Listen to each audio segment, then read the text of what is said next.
Hello बच्चों, स्वागत है आपका रेप्लिका वर्ल्ड में। आज हम लोग शुरू करने वाले हैं बायोकेमिस्ट्री का एक बहुत ही ज़्यादा इम्पॉर्टेंट टॉपिक और वो है एंजाइम्स। तो चलिए शुरू करते हैं। सबसे पहले जानते हैं कि एंजाइम्स क्या होते हैं। एक्चुअली में एंजाइम्स बायो कैटलिस्ट होते हैं जो कि रेट ऑफ रिएक्शन को बढ़ाते हैं। जो हमारी केमिकल रिएक्शन होती है उसके रेट को बढ़ाने का काम करते हैं हमारे एंजाइम्स। और एक बहुत इम्पॉर्टेंट चीज़ है कि इस प्रोसेस में जो एंजाइम होते हैं वो अपने अंदर कोई चेंज नहीं करते हैं। ठीक है, तो enzyme is a biocatalyst that increases the rate of chemical reaction without itself being changed in the overall process. यानी कि खुद वो चेंज नहीं होते हैं, खाली वो रेट ऑफ रिएक्शन को बढ़ाने का काम करते हैं। एंजाइम्स जो होते हैं वो हाईली स्पेसिफिक होते हैं। ऐसा नहीं है कि एक एंजाइम सारी रिएक्शन को कैटेलाइज कर देगा। एक रिएक्शन के लिए जो एंजाइम है वो भी स्पेसिफिक होगा, यानी पर्टिकुलर एंजाइम ही एक पर्टिकुलर रिएक्शन को कैटेलाइज कर सकता है। जो हमारा एंजाइम है वो रेट ऑफ रिएक्शन कैसे बढ़ाता है, वो एक्टिवेशन एनर्जी को लोअर कर देता है। यानी जो एक्टिवेशन एनर्जी होती है, जहाँ पर कि रिएक्शन को जस्ट करने के लिए जो एनर्जी हमारी चाहिए होती है रिएक्टेंट से प्रोडक्ट बनने के लिए, उसको हम एक्टिवेशन एनर्जी बोलते हैं। वैसे तो अगर हम इसको सही से समझना चाहें तो हमें इसकी डिटेल में जाना पड़ेगा, जो कि केमिस्ट्री का पार्ट हो जाएगा। तो उसको हम किसी और दिन डिस्कस करेंगे। फ़िलहाल के लिए हमें सिर्फ ये इम्पॉर्टेंट है हमारे लिए जानना कि ये एक्टिवेशन एनर्जी को कम कर देता है, जिस वजह से रेट ऑफ रिएक्शन बढ़ जाती है।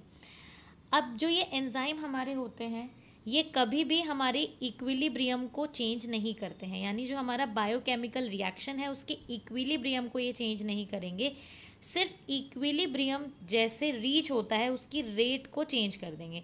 यानी rate of achievement of equilibrium, ये चीज़ यहाँ पर चेंज हो जाती है।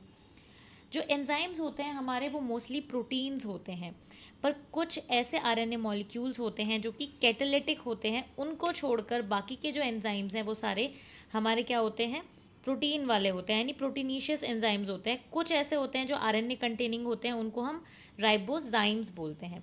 तो बच्चों ये हमारी बात हुई कि एंजाइम्स क्या होते हैं।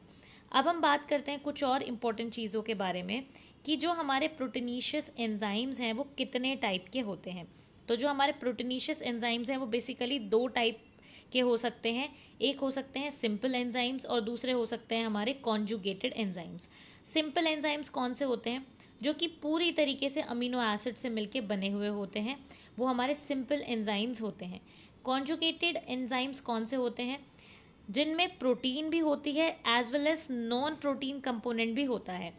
कॉन्जुगेटेड एंजाइम्स वो होते हैं जो कि protein plus non protein component से मिलके बनते हैं। तो इस तरीके से ये हमारी दो कैटेगरीज हो जाती हैं एंजाइम की, सिंपल एंजाइम और हमारे कॉन्जुगेटेड एंजाइम। अब हम कुछ इम्पॉर्टेंट टर्म्स के बारे में बात करते हैं जो कि हमारे एंजाइमोलॉजी में बहुत ज़्यादा इम्पॉर्टेंट है। तो हमारी जो सबसे पहली टर्म है वो है हमारा कोफैक्टर। तो देखो बच्चों, बेसिकली सिंपल एंजाइम्स जो हैं उनमें तो ऐसा कुछ खास होता नहीं है कि हमारा कोई कंपोनेंट वगैरह उसके साथ जुड़ा होता है, वो सिंपल प्रोटीन्स होती हैं। पर जो हमारे कॉन्जुगेट एंजाइम्स होते हैं, कॉन्जुगेटेड एंजाइम्स होते हैं, उनमें उनके जो होते हैं एक्स्ट्रा ग्रुप्स होते हैं, उनके पास जो नॉन प्रोटीन ग्रुप्स होते हैं उनको अब हमें पढ़ना है। तो बेसिकली जो हमारा कॉन्जुगेट एंजाइम होता है, जो हमारा कॉन्जुगेटेड एंजाइम होता है, उसका जो नॉन प्रोटीन पार्ट होता है उसको हम कोफैक्टर बोलते हैं। ठीक है, तो कॉन्जुगेटेड एंजाइम का नॉन प्रोटीन पार्ट जो है उसको हम कोफैक्टर बोलते हैं। ये कोफैक्टर उस एंजाइम की एक्टिविटी के लिए बहुत ज़्यादा ज़रूरी होता है। फिर हम बात करते हैं एक नेक्स्ट टर्म की, जो कि है हमारा एपो एंजाइम। अब हमारा एपो एंजाइम क्या होता है। एपो एंजाइम हमारा क्या है, the protein part in conjugated enzyme without its cofactor it is biologically inactive. Apo enzyme अगर हम एक कॉन्जुगेटेड एंजाइम की बात करें तो उसमें एक प्रोटीन पार्ट होता है, एक नॉन प्रोटीन पार्ट होता है। तो कॉन्जुगेटेड एंजाइम का जो प्रोटीन पार्ट है वो हमारा एपो एंजाइम कहलाता है। अब एक और इम्पॉर्टेंट टर्म है होलो एंजाइम। होलो एंजाइम क्या होता है, जो हमारा कंप्लीट कॉन्जुगेटेड एंजाइम है उसको हम लोग होलो एंजाइम बोलते हैं। तो complete biologically active conjugated enzyme जो है, complete biologically active conjugated enzyme को हम होलो एंजाइम बोलते हैं। होलो एंजाइम में प्रोटीन पार्ट भी होता है और नॉन प्रोटीन पार्ट भी होता है। तो अगर हम इसको सिंपली दिखाना चाहें तो हम बोल सकते हैं कि apo enzyme plus cofactor is equals to holo enzyme. यानी कि जो हमारा प्रोटीन पार्ट है जिसको हम एपो एंजाइम कहते हैं, और जो कोफैक्टर है जो कि हमारा नॉन प्रोटीन पार्ट होता है, इन दोनों को मिलाकर हमारा होलो एंजाइम बनता है। तो ये चीज़ हमारी हो गई।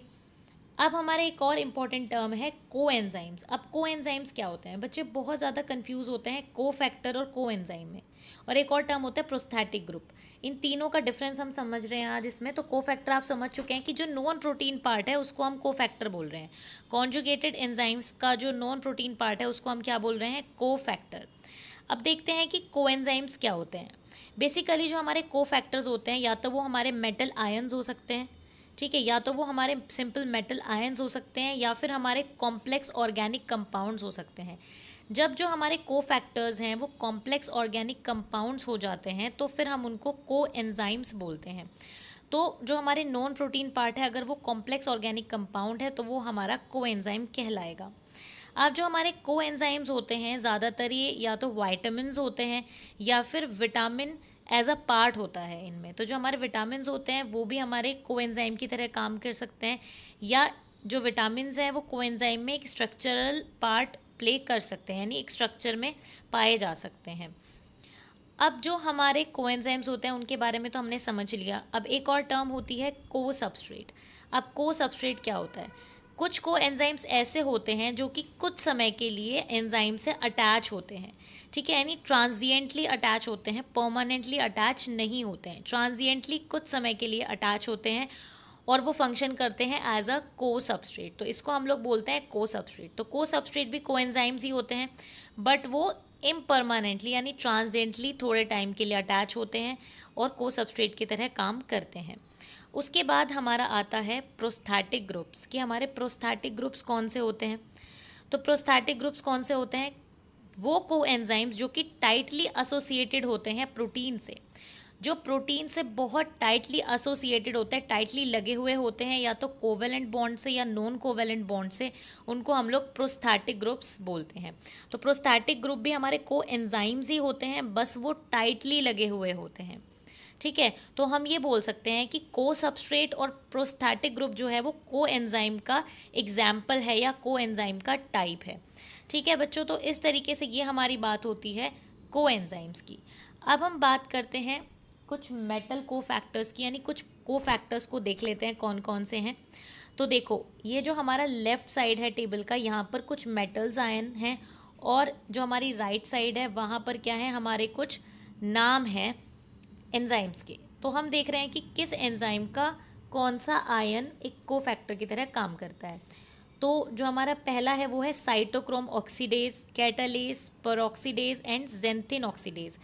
इनके ये जो हमारे एंजाइम्स हैं इनके अंदर जो हमारा आयरन होता है, ये जो हमारा आयरन का आयन होता है Fe2 पॉजिटिव या Fe3 पॉजिटिव या फेरिक या फेरस आयन जिसको बोलते हैं, ये एज अ कोफैक्टर काम करते हैं इनमें।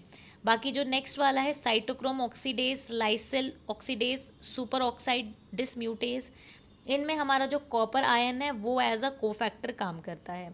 उसके अलावा जिंक जो है वो काम करता है कार्बोनिक एनहाइड्रेज, एल्कोहल डिहाइड्रोजिनेज और कार्बोक्सी पेप्टाइडेज में एज अ कोफैक्टर काम करता है।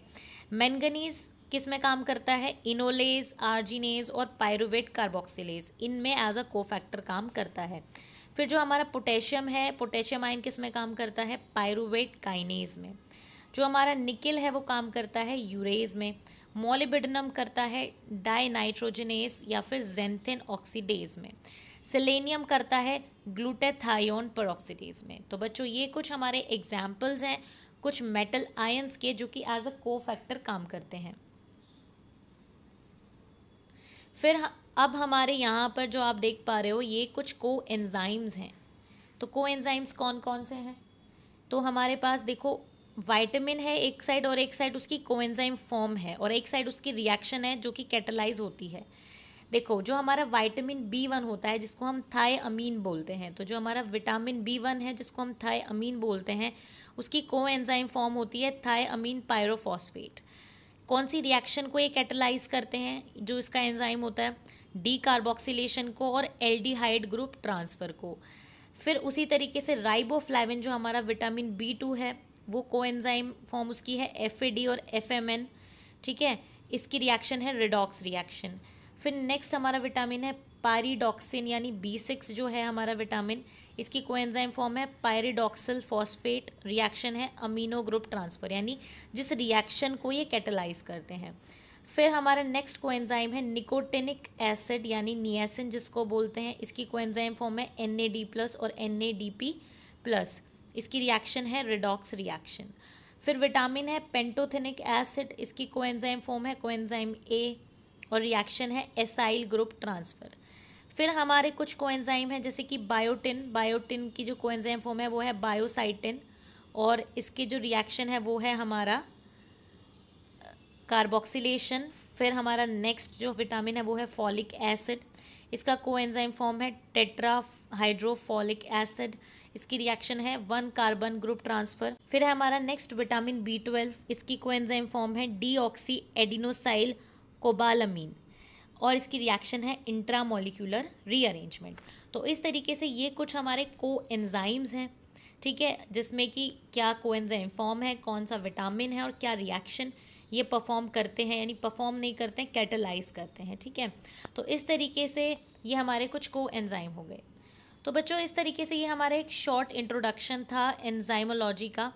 बाकी फर्दर वीडियोस में हम और टॉपिक्स को डिटेल में समझेंगे, क्लासिफिकेशन ऑफ एंजाइम समझेंगे और बहुत सारे टॉपिक हैं जिनको हम समझेंगे। तो बच्चों आज के लिए सिर्फ इतना ही। मैं उम्मीद करती हूँ वीडियो आपको अच्छी लगी होगी। अगर अच्छी लगे तो लाइक ज़रूर करें, शेयर करें और एप्लीका वर्ल्ड को सब्सक्राइब करें।